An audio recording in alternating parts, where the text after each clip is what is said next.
Hello students, मैं अमित सिंह और आपका स्वागत है हमारे चैनल लेजिस और पॉलिस में। उम्मीद है आपको पिछले चैप्टर समझ आए हों और आज हम पढ़ेंगे fourth chapter political science class 11 West Bengal board, जिसका नाम है fundamental concepts of modern politics. इसमें बहुत सारे कंसेप्ट्स हम पढ़ेंगे पॉलिटिक्स से रिलेटेड, जैसे लॉ, लिबर्टी, इक्वालिटी, जस्टिस। इनके साथ एक और पार्ट पढ़ेंगे डेमोक्रेसी एंड डिक्टेटरशिप। हो सकता है वीडियो थोड़ा बड़ा हो, लेकिन आपको इसमें पूरी जानकारी मिलेगी लॉ के बारे में, लिबर्टी के बारे में, इक्वालिटी के बारे में, जस्टिस के बारे में, डेमोक्रेसी के बारे में और डिक्टेटरशिप के बारे में।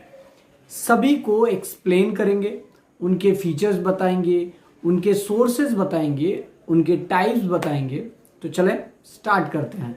और अगर हमारे चैनल पसंद आ रहे हो और आपको अच्छा लग रहा हो तो अपने फ्रेंड्स के साथ भी शेयर करें, ताकि उनके पास भी ये सारी नॉलेज पहुंचे। तो स्टार्ट करते हैं लॉ से। तो सर, कानून क्या होता है? कानून वो नियम है, आम चाल की भाषा में बात करते हैं। पहले आम चाल में थोड़ा समझते हैं कि क्या होता है कानून। कानून वो नियम है जो कि संसद के द्वारा पास किया जाता है। संसद के द्वारा पास किए गए नियम कानून कहलाते हैं। ठीक है। तो हमारे देश में जितने भी कानून पास होते हैं, ज्यादातर पहले बिल बनाए जाते हैं, उन बिल की ड्राफ्टिंग होती है, फिर लोकसभा राज्यसभा में उन्हें प्रस्तुत किया जाता है, दोनों सदनों में बहस होता है, और अगर दोनों सदनों से पास हो जाए तो राष्ट्रपति के पास ले जाया जाता है, और अगर राष्ट्रपति उस पर साइन कर दें तो वो नियम कानून बनता है। इसी पे ऑस्टिन ने कहा था, law is the command of the sovereign. मतलब लॉ जो है, बहुत पहले ऑस्टिन ने कहा था कि राजा जो होता है या सोवरेन अथॉरिटी जो होता है, सोवरेन अथॉरिटी मतलब सुप्रीम पावर, जिसके पास सबसे ज्यादा शक्ति है, उसे सोवरेन अथॉरिटी कहेंगे। तो वो जो कहता है वही कानून होता है। आज के जमाने में संसद वाली प्रणाली है, लेकिन राजा सिस्टम अगर आप याद करें तो उसमें जो राजा कह देता था वही कानून होता था और वही मानना पड़ता था। लेकिन अगर ऑस्टिन के अलावा किसी और को देखें, जैसे हेनरी मैन ने कहा, law is the result of slow development of the society. कानून एक दिन में नहीं बना है। कानून समय के साथ जैसे जैसे समाज को जरूरत होती है, उन नियमों के ऊपर कानून बनाए जाते हैं। जैसे एग्जाम्पल समझे सर, एक कानून पास हुआ था 1955 में, 1955 में, जिसका नाम था हिंदू मैरिज एक्ट 1955, जो कहता है कि शादी के क्या नियम हैं, कैसे शादी होंगी, मतलब क्या क्या चीजें होंगी तो शादी मान्य होगा। जैसे दुल्हा दुल्हन, मतलब लड़का लड़की होने चाहिए, लड़की 18 साल की होनी चाहिए, लड़का 21 साल का होना चाहिए, दोनों के बीच कोई पितृ मतलब पिता या माता के फैमिली का रिलेशन नहीं होना चाहिए, दूर दूर तक नहीं होना चाहिए, मतलब इसको सपिंड रिलेशनशिप कहते हैं। 7 फेरे होने चाहिए और एक सेरेमनी होनी चाहिए, पार्टी गैदरिंग जैसा होना चाहिए। तो आप सोचो 1955 में ये कानून बना, लेकिन जब ये शुरू हुआ होगा शादी करना, तो शादी में एक प्रथा है हिंदुओं में हमारे, जिसमें आपको 7 फेरा लेना होता है। तो आप सोचो कि वो फेरा का सिस्टम, अरे प्रभु राम ने मां सीता के साथ फेरा लेके शादी की थी, तो उस वक्त थोड़ी हिंदू मैरिज एक्ट था, मतलब हमारा ये प्रथा था। तो ये प्रथा जब आगे चलता हुआ सरकार का जब ठप्पा लग जाता है, सरकार की मोहर लग जाती है, तो उसे कानून बना दिया जाता है। तो हेनरी मैन ने भी ऐसा ही कहा कि law is the result of the slow development of society.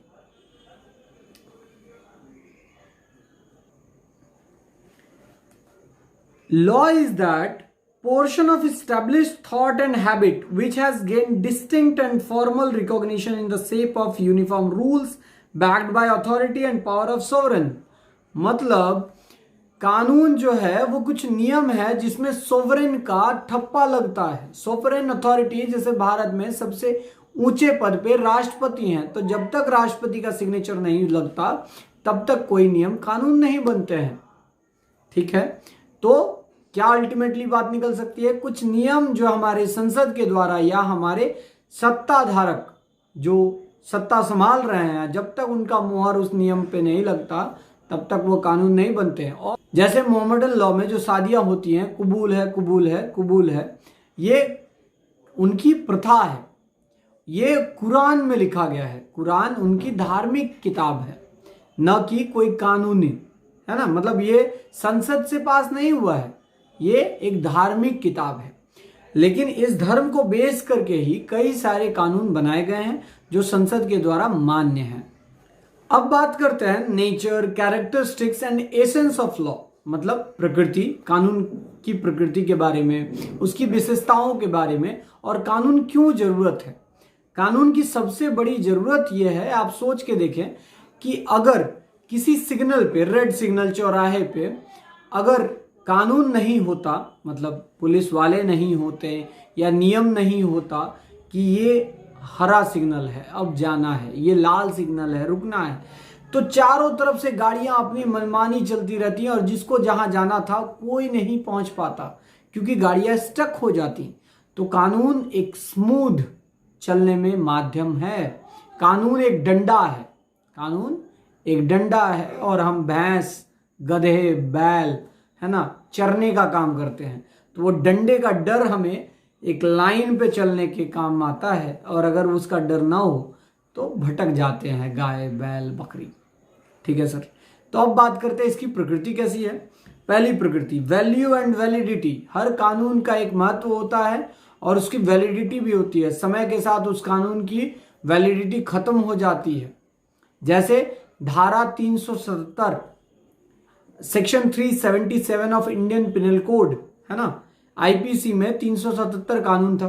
कानून क्या था कि अगर दो लोग जो सेम सेक्स के हैं, मतलब दो लड़का दो लड़की, है ना, अगर उनके बीच कोई फिजिकल रिलेशनशिप है तो वो एक अपराध है जिसके लिए उनको जेल जाना पड़ सकता है। लेकिन कुछ दिनों पहले ही 2018 में हमारे सुप्रीम कोर्ट ने कहा कि ये अमान्य है, ये कानून अब लागू नहीं होता, असंवैधानिक है। मतलब इस कानून की वैलिडिटी खत्म हो गई। तो इंडियन पिनल कोड में ये कानून लाया गया था 1860 में, और हमारे देश में 2018 में इसकी वैलिडिटी खत्म हो गई। तो हर कानून का एक रिलेवेंसी होता है, एक समय पीरियड होता है, उस दिन तक वो सही चलता है, वो मान्य है, उसके बाद उसकी वैलिडिटी नहीं होती। तो हर कानून की जब तक वैल्यू है तभी तक ही मानना चाहिए, उसके बाद अगर जरूरत ना हो तो उसे चेंज करना चाहिए। दूसरी, यूनिवर्सल और फॉर्मेलिटी। यूनिवर्सल मतलब कानून सबके लिए एक जैसा होना चाहिए।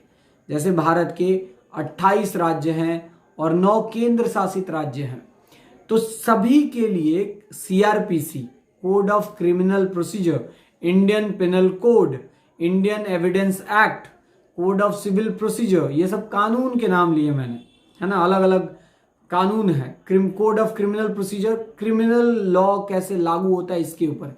तो भारत के हर राज्य, हर केंद्र शासित राज्य में बराबर रूप से लागू होता है, ना ही किसी राज्य में ज्यादा मात्रा में, किसी राज्य में कम मात्रा में, ऐसा नहीं है। अगला, law and regulation. All kinds of law aimed at regulation. हर कानून का पहला महत्व यह है कि कैसे रेगुलेट किया जाए, कैसे बराबर बरकरार बनाए रखा जाए। They seek to achieve their goals through such regulation. Law of the state is no exception. मतलब कानून एक रेगुलेट करने के काम आता है, लोगों को नियंत्रण करने के काम आता है। आगे,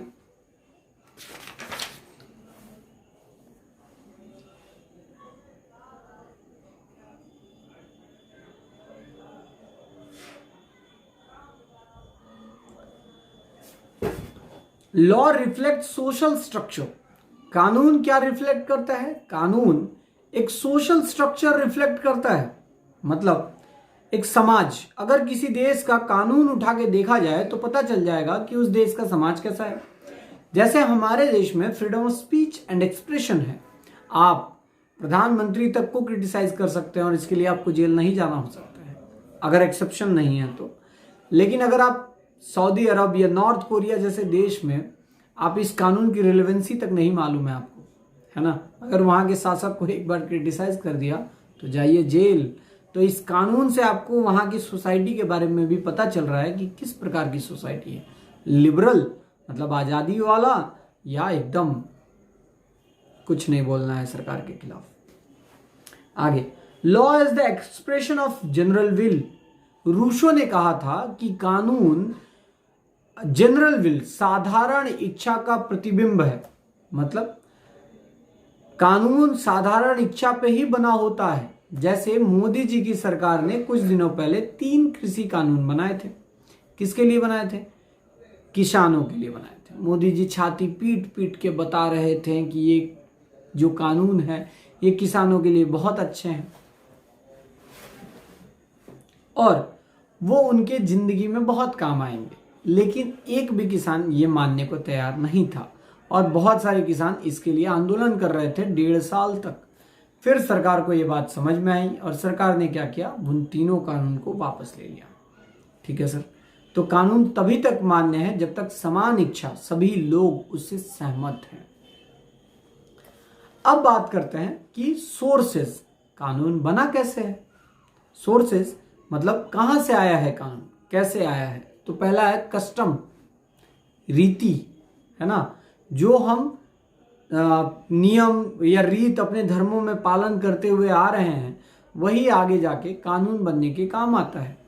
जैसे आज शादी वाला जो मैंने बताया कि 7 फेरे लेना कंपलसरी है, 1955 में ये कानून बन गया, लेकिन उससे पहले तक ये हमारा रीति रिवाज था। रीति रिवाज पे क्या किया, सरकार ने मोहर लगाया और कहा कि अब से ऐसा ही होगा और आपको मानना होगा ये कानून। हिंदू जो होते हैं वो एक शादी ही कर सकते हैं, तो हिंदू मैरिज एक्ट में लिखा हुआ है। लेकिन मुस्लिम जो होते हैं वो कम से कम 4 शादी कर सकते हैं। ये उनके कुरान के तहत फॉलो होता है। तो रीति रिवाज से भी कानून निर्धारित होते हैं। तो कानून का सबसे बड़ा सोर्स रीति रिवाज है।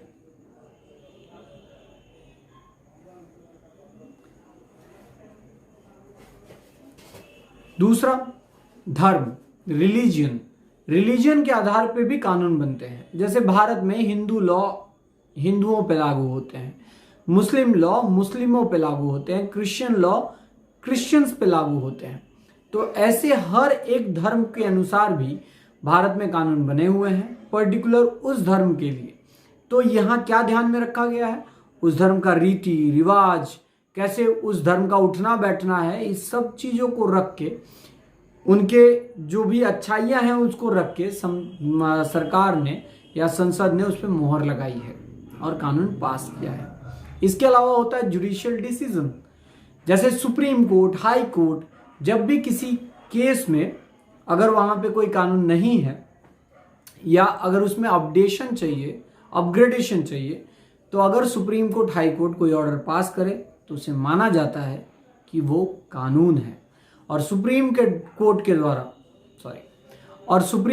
द्वारा पास किया गया कानून निचले सभी कोर्ट के लिए मान्य है और बाध्यतामूलक है, मानना ही पड़ेगा।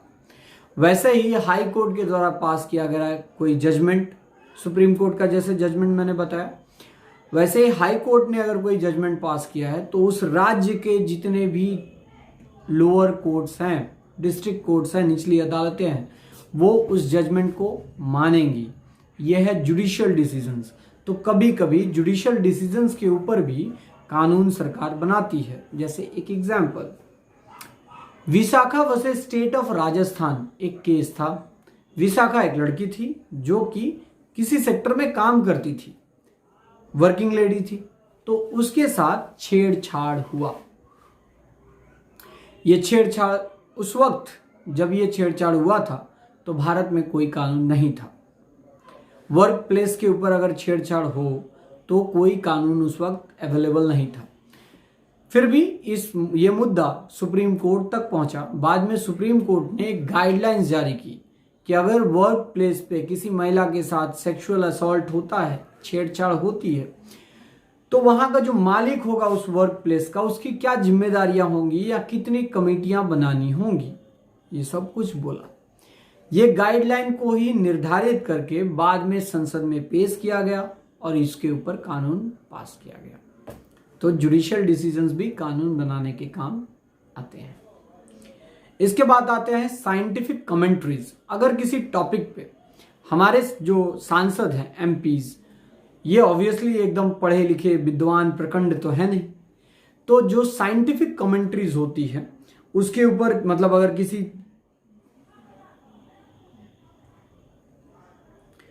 किसी जूरिस्ट ने, किसी पढ़े लिखे चिंतक ने, अगर उसने किसी बात पे कुछ कहा है और सरकार उस पे मानती है, तो उस चिंता विचार पे भी कोई कानून बनाया जा सकता है।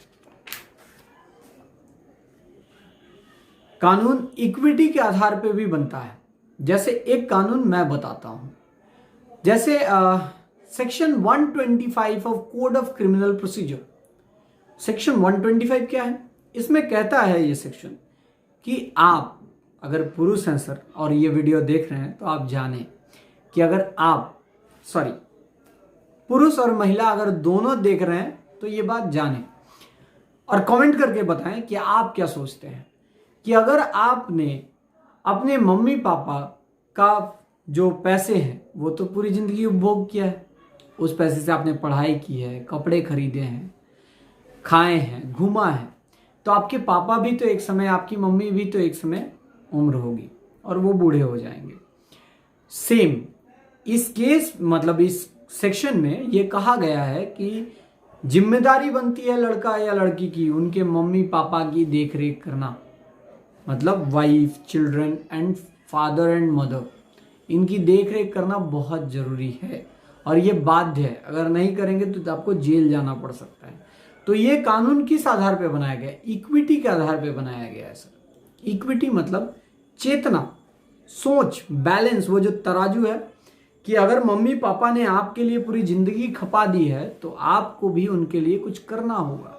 यहाँ देखें, सरकार का कोई लेना देना नहीं है। क्या सरकार को मैं पैसे देने जा रहा हूँ क्या? नहीं, लेकिन सरकार ने सोचा जिस बूढ़े माँ बाप ने अपने बच्चे को पूरे जिंदगी देखा है, अगर वो नहीं देखता है तो उसको इसके लिए बाध्य किया जाएगा।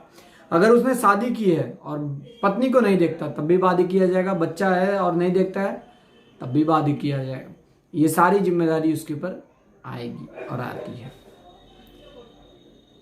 तो ये था, इक्विटी के आधार पे भी कानून बनाया जा सकता है। इसके अलावा लेजिस्लेशन, हमारा संसद अगर कोई नया टॉपिक उठाए उस पर विचार करे और अगर कोई कानून पास करना चाहे तो कर सकता है। जैसे ट्रिपल तलाक के ऊपर कानून लाया और कानून पास किया, जिसमें कहा कि ट्रिपल तलाक एक इनवैलिड है, एक क्रिमिनल ऑफेंस है। मतलब कोई भी मुस्लिम हस्बैंड अपनी पत्नी को तलाक नहीं दे सकता। मतलब इस तरीके से तलाक तलाक तलाक बोल दिया और तलाक, ऐसा नहीं होता।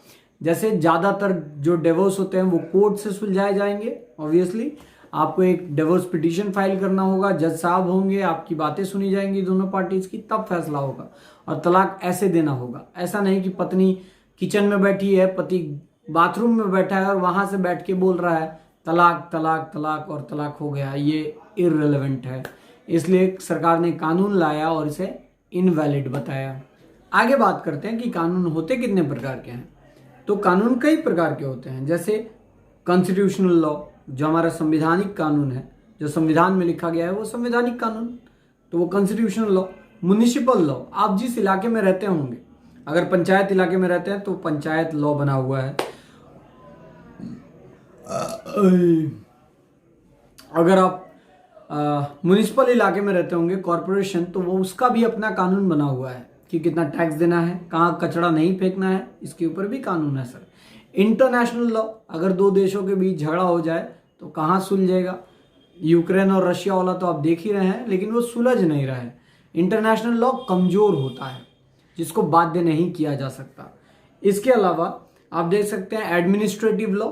एडमिनिस्ट्रेटिव लॉ मतलब डिस्ट्रिक्ट मजिस्ट्रेट किसी कानून के तहत आगे नियम लगवा सकता है या पालन करवा सकता है।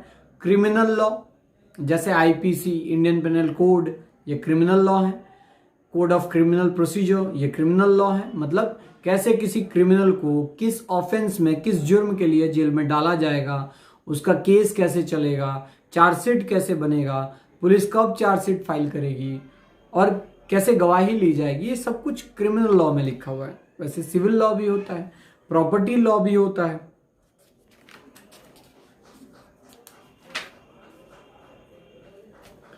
तो ऐसे कई प्रकार के लॉ होते हैं। तो ये हमारा टॉपिक हुआ लॉ पे खत्म। अब बात करते हैं लिबर्टी। लिबर्टी से आप क्या समझते हैं सर? लिबर्टी मतलब आजादी सर। लिबर्टी एक बहुत सुनहरा चीज है, बहुत सुनहरा शब्द है, मुझे बहुत पसंद है, क्योंकि मैं हमेशा चाहता हूं आजाद रहूं। आजाद कैसे? मतलब मैं जो करना चाहूं जिंदगी में, जो पढ़ाई करना चाहूं वो कर सकूं, जैसे जिस तरीके से अपनी जिंदगी जीना चाहें वो जी सकते हैं। लेकिन जब तक हम 15, 16, 17 साल के होते हैं तो हमारे मम्मी पापा के छत्र छाया में होते हैं। अब हमें वो जैसे कहते हैं हमें वैसा ही करना होता है, ये भी जरूरी है। नहीं तो आप सोचो कि अगर आप अपने गाय को बिना रस्सी के बांधेंगे तो भाग जाएगा। वैसे हमारे माँ बाप भी हमें अपने पास रखते हैं, आज़ादी भी देते हैं, आपको घूमने देते हैं, खाने देते हैं, है ना, और आपको पढ़ने के लिए बाध्य भी करते हैं। तो ये है लिबर्टी। लिबर्टी मतलब आज़ादी। जैसे मैं आपको नमाज, जैसे आप मुझे जैसे आप ऑब्जेक्शन नहीं बताते हैं कि अगर मैं रास्ते पे दुर्गा पूजा का पंडाल लगाऊं तो किसी मुसलमान भाई को उतना प्रॉब्लम नहीं है। वो अगर ये कहता है कि ठीक है उनका धर्म है वो पालन करें, लिबर्टी। अगर हिंदू भाई ये कहता है कि भैया आप अपना जो ईद है और नमाज पढ़ना चाहते हैं, ग्रुप में पढ़ने में अच्छा लगता है तो आप भी पढ़ें। तो ये जो दोनों ग्रुपों ने एक दूसरे को जो टॉलरेट किया है, जो आज़ादी दी है, लिबर्टी है ये सर। लिबर्टी सरकार भी देती है। जब हम आज़ाद हुए तो हमें लिबर्टी दिया गया कि आज से आप किसी के गुलाम नहीं हैं।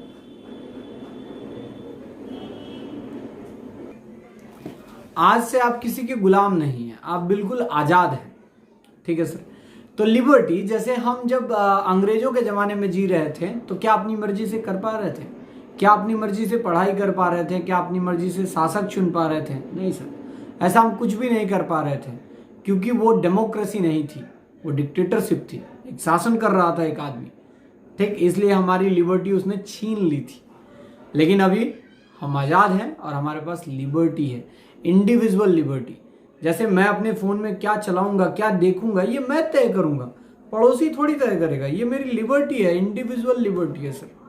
ठीक, काम करने की आज़ादी, प्रोफेशन चुनने की आज़ादी, शादी करने की आज़ादी, ये सब इंडिविजुअल लिबर्टी है।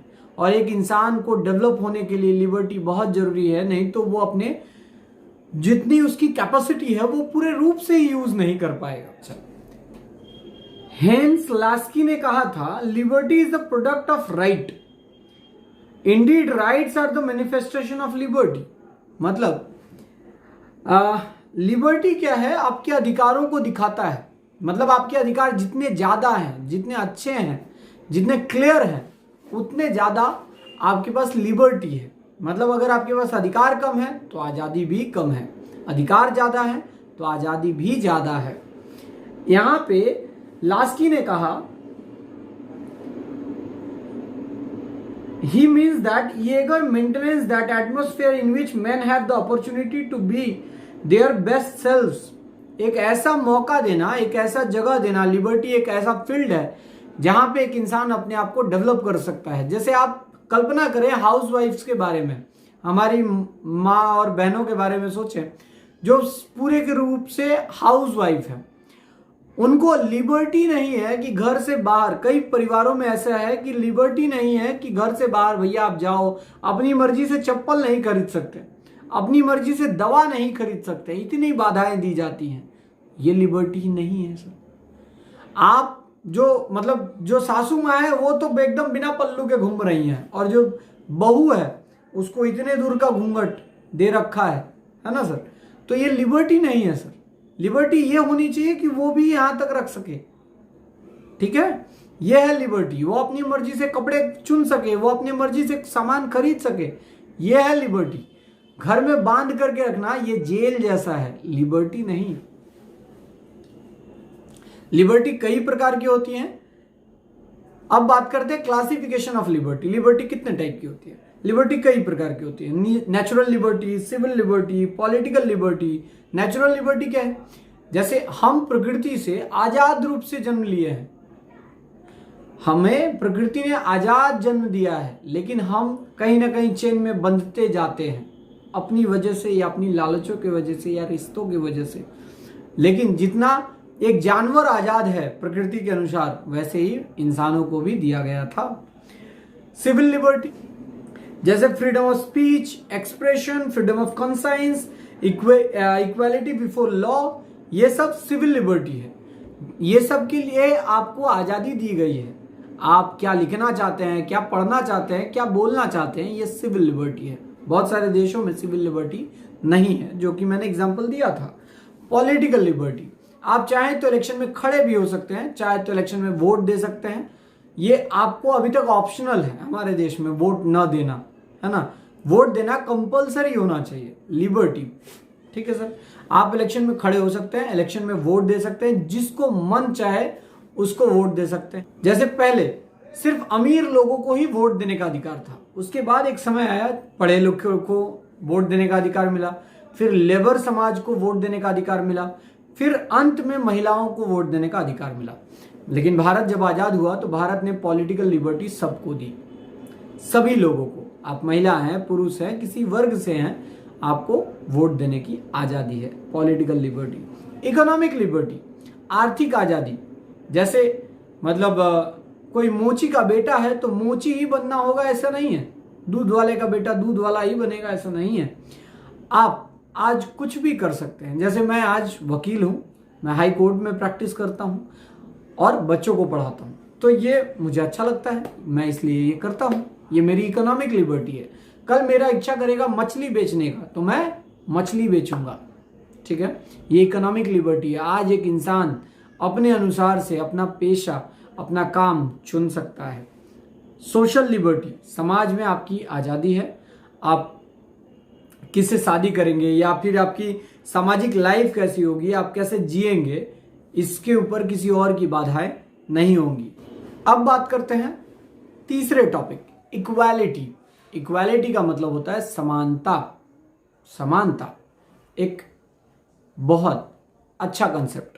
समानता, जैसे एक फैमिली में अगर दो बच्चे हैं, एक लड़का और एक लड़की, तो आप ज़्यादातर मिडिल क्लास परिवारों का ये सोच है, हायर मतलब जो अपर क्लास है, जो अमीर है, रिच है, उनका लड़का लड़की मतलब बेटा बेटी दोनों ही बराबर स्कूल में जाते हैं। मतलब अगर बेटा प्राइवेट स्कूल इंग्लिश मीडियम में जाता है तो बेटी भी प्राइवेट स्कूल इंग्लिश मीडियम में जाती है।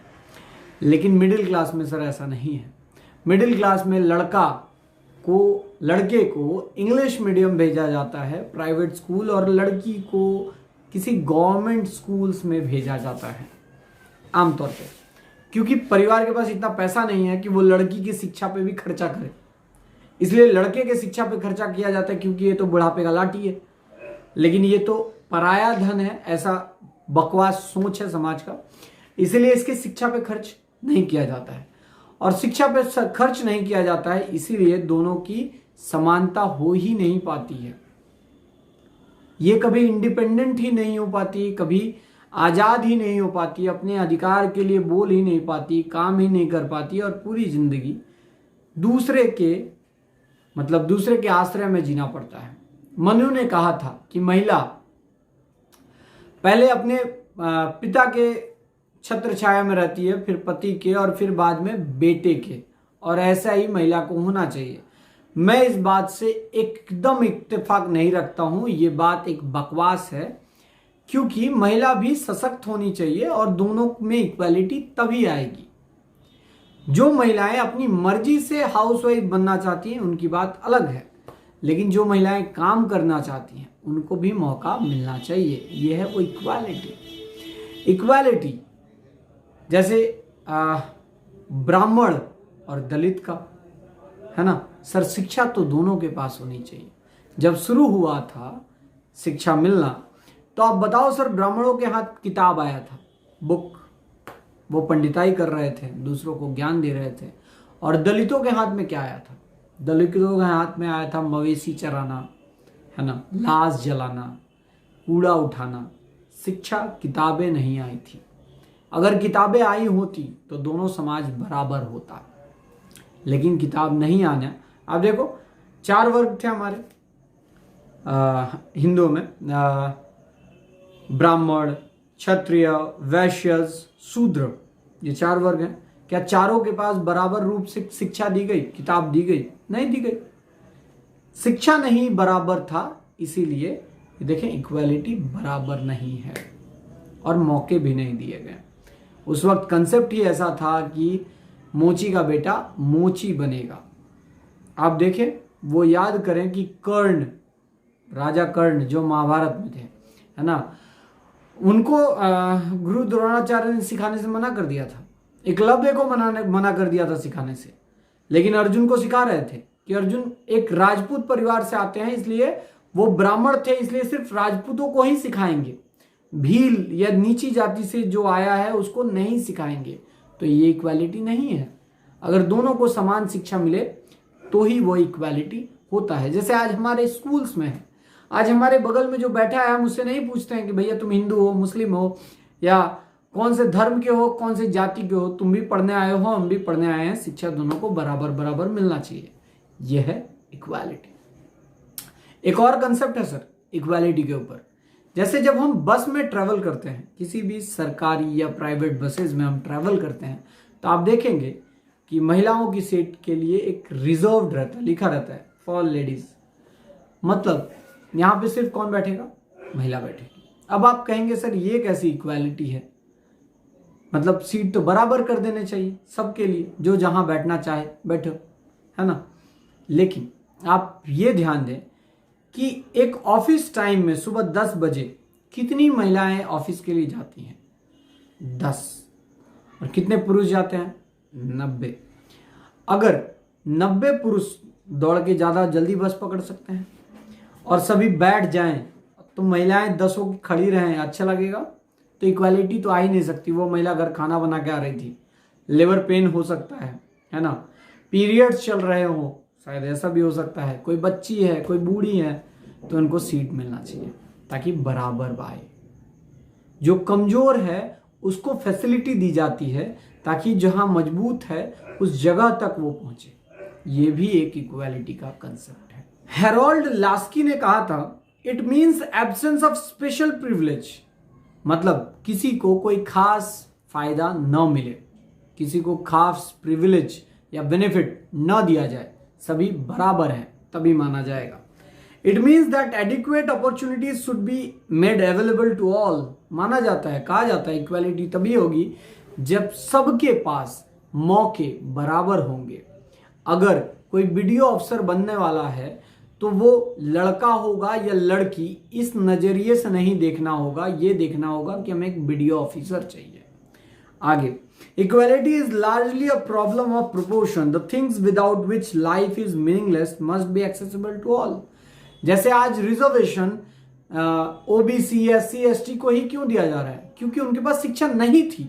तो जो चीज जिसके पास नहीं था वो उसको ही मिलना चाहिए, ताकि जो इस लेवल पे पहुंचा हुआ है, ताकि ये वर्ग भी उस लेवल तक पहुंचे। बीच में राजनीति करने वाले नेताओं ने ये खाई बड़ा कर दिया है। कुछ एससी एसटी ऐसे भी हैं जो अब उस लेवल तक आ चुके हैं और उनका ये कोटा खत्म होना चाहिए, लेकिन हमारे जो नेता हैं वो ये खत्म होने नहीं देंगे। अब बात करते हैं इक्वालिटी होती कितनी प्रकार की है। सोशल इक्वालिटी, समाज में सभी को बराबर समानता मिलनी चाहिए। जैसे किसी भी धर्म का हो, किसी भी लिंग का हो, किसी भी जाति का हो, अपॉर्चुनिटी किसी भी प्रकार का शिक्षा में या सर्विस में, नौकरी में बराबर मिलना चाहिए। आगे, लीगल इक्वालिटी, अगर मैं केस कर सकता हूं तो सामने वाला भी मेरे ऊपर केस कर सकता है, लीगल इक्वालिटी। पॉलिटिकल इक्वालिटी, महिला हो या पुरुष हो, किसी भी अमीर वर्ग का हो या छोटे वर्ग का हो, किसी भी जाति का हो, सबको वोट देने का अधिकार है। यह है पॉलिटिकल इक्वालिटी। राजनीतिक रूप से सभी समान हैं। आगे, इकोनॉमिक इक्वालिटी, समाज में कभी भी इकोनॉमिक इक्वालिटी आ नहीं सकता, सबके पास बराबर 1-1 करोड़ रुपए हो, ऐसा कभी भी नहीं होगा। लेकिन मौके, है ना, मौके मिलने चाहिए सबको समान रूप से, ताकि सभी उस लेवल तक आ सकें। जैसे मान लो सरकार ने एक टेंडर निकाला और हर बार अगर बड़ी कंपनी को दे दे तो छोटी कंपनी क्या कभी उस लेवल पे आ पाएगी? नहीं सर। इसलिए आपको मौका सबको बराबर देना होगा, आर्थिक मौका, तो अपने आप इकोनॉमिक इक्वालिटी शायद आ जाए। तो ये खत्म हुआ थर्ड टॉपिक। अब बात करते हैं जस्टिस के बारे में। जस्टिस का हिंदी होता है न्याय। न्याय न्याय भारत में तो बहुत मुश्किल काम है, मिलता है नहीं मिलता है ऐसी बात नहीं है। एक वकील होने के नाते ये बोलना मेरे लिए अपराध होगा, है ना, जेल भेजना चाहिए मेरे को इसके लिए। न्याय मिलता है भारत में, देर सवेर, लेकिन मिलेगा जरूर। सरकारी काम की तरह है, सरकारी फाइल की तरह है न्याय। आज नहीं तो कल आप तक पहुंचेगी जरूर। ठीक है सर। तो न्याय व्यवस्था बहुत जरूरी है।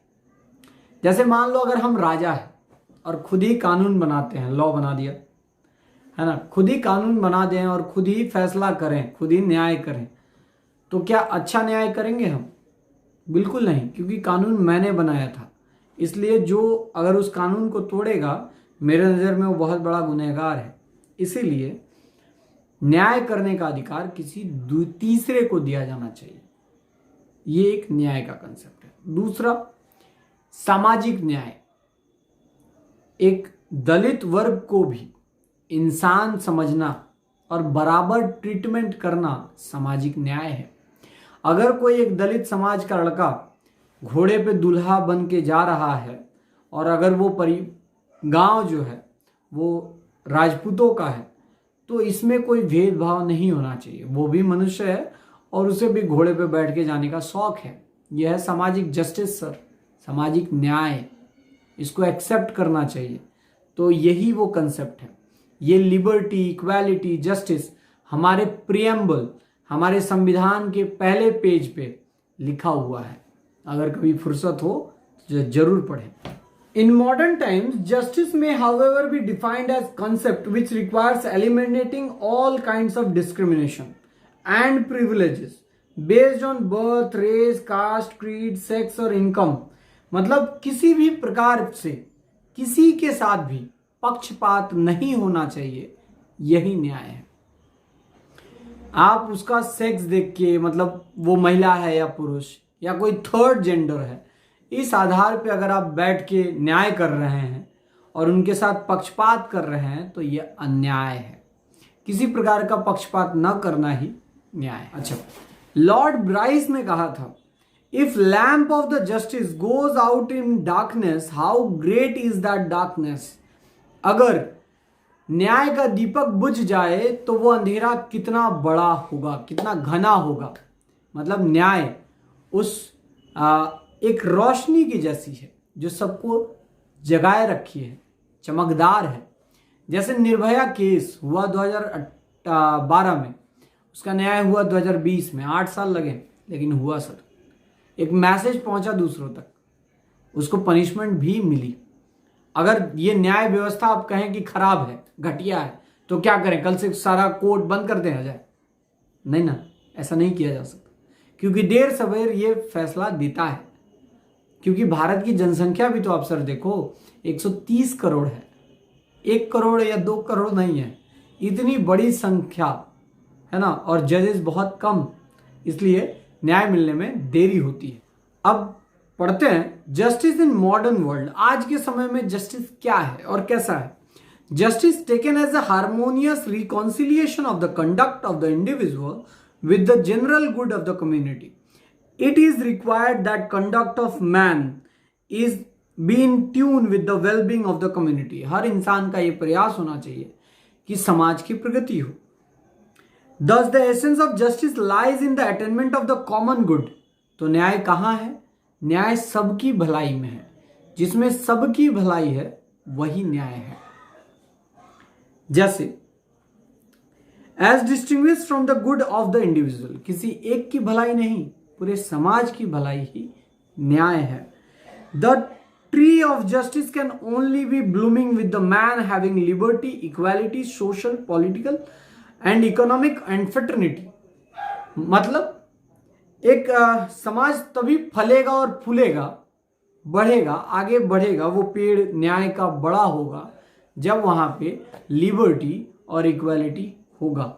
जो अगर इंसान के पास बराबर रूप से आज़ादी है, अगर उस इंसान के पास बराबर रूप से समानता है तो ये न्याय है। न्याय कई प्रकार के होते हैं।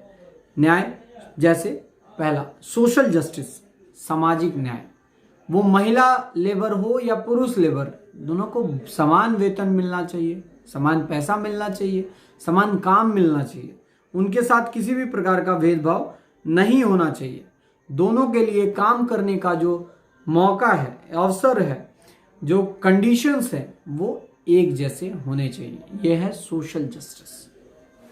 पॉलिटिकल जस्टिस, किसी को भी बाधा नहीं दिया जाना चाहिए, ना ही इलेक्शन में खड़ा होने से, ना ही वोट देने से, उसके धर्म पे, लिंग पे, जाति पे, इनके आधार पे कोई भेदभाव नहीं होना चाहिए। यह है उनकी आज़ादी, यह है उनकी पॉलिटिकल जस्टिस, राजनीतिक न्याय। इसके बाद बात करते हैं लीगल जस्टिस। लीगल जस्टिस कानूनी न्याय, जैसे हर किसी का अधिकार है कानूनी न्याय पाने का। अगर कोई मेरा पर्स चुरा ले, फोन चुरा ले, तो हम इसका कंप्लेन करेंगे और पुलिस इसके ऊपर कार्रवाई करेगा और फैसला भी सुनाएगा। ये मेरा भी अधिकार है और ऐसे मेरे साथ जैसे सारे भारतीयों के पास ये न्याय वाला अधिकार है लीगल जस्टिस पाने का। इकोनॉमिक जस्टिस, सबको ये मौका मिलना चाहिए, सबको ये मौका मिलना चाहिए, फैसिलिटी मिलनी चाहिए, ताकि वो भी अपनी अर्थ कमा सके, पैसे कमा सके, कोई बाधाएं ना हो।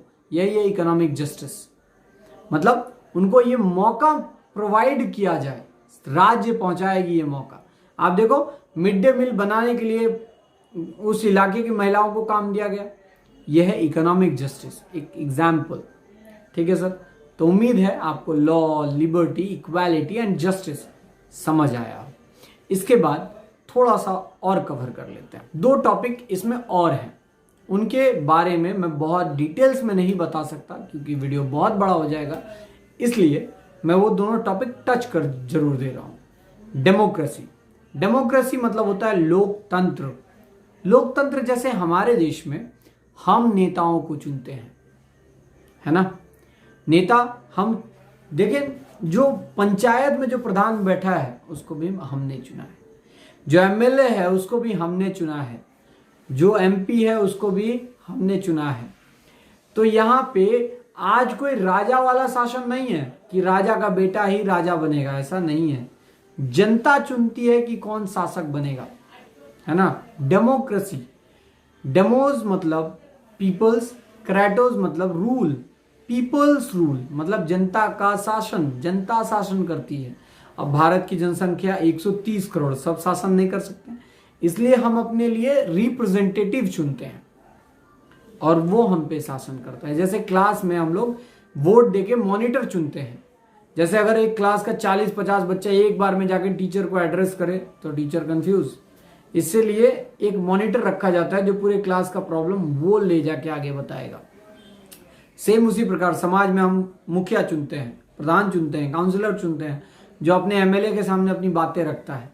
एमएलए अपने उस मुख्यमंत्री के पास रखता है, एमएलए एमपी के पास रख सकता है उस इलाके के, और ऐसे ऊपर लेवल तक पहुंचता है।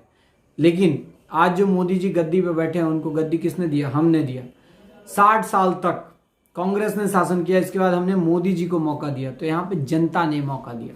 डेमोक्रेसी के बारे में अब्राहम लिंकन ने बहुत बढ़िया से एक्सप्लेन किया है और कहा है, of the people, by the people, for the people. जनता का, जनता के द्वारा और जनता के लिए सरकार या सत्ता किसने बनाई है? जनता का है, जनता ने बनाई है।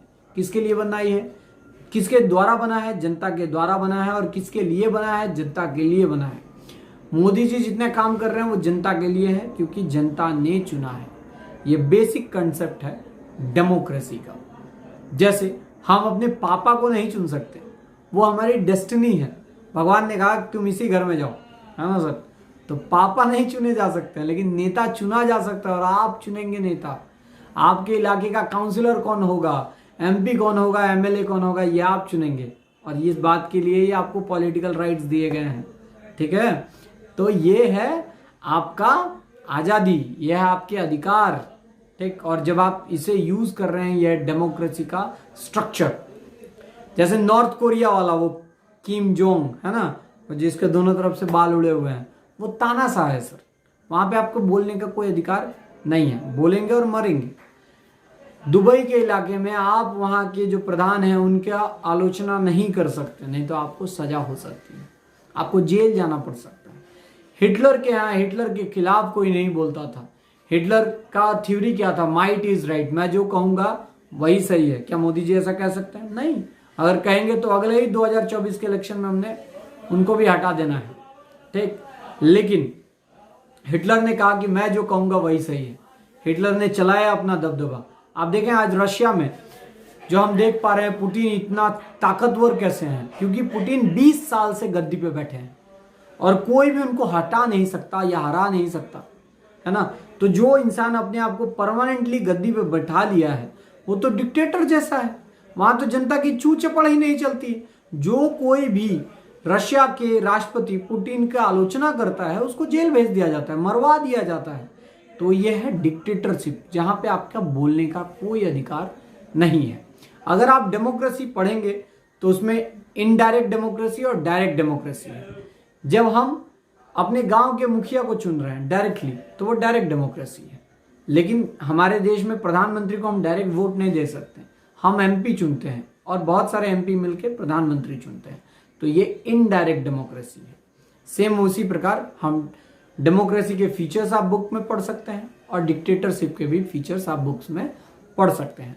उम्मीद है आपको ये चैप्टर पसंद आया हो। सॉरी, मैं थोड़ा व्यस्त रहता हूँ अपने काम में, इसलिए चैप्टर्स पे वीडियो नहीं बना पाता हूँ। क्लास 12 का पूरा चैप्टर 1 से 10 तक पूरा बना हुआ है, एकदम रेडी, कॉम्पैक्ट। आप जब क्लास 12 में जाएं तो वो वीडियोस आपके बहुत काम आएंगे। धन्यवाद।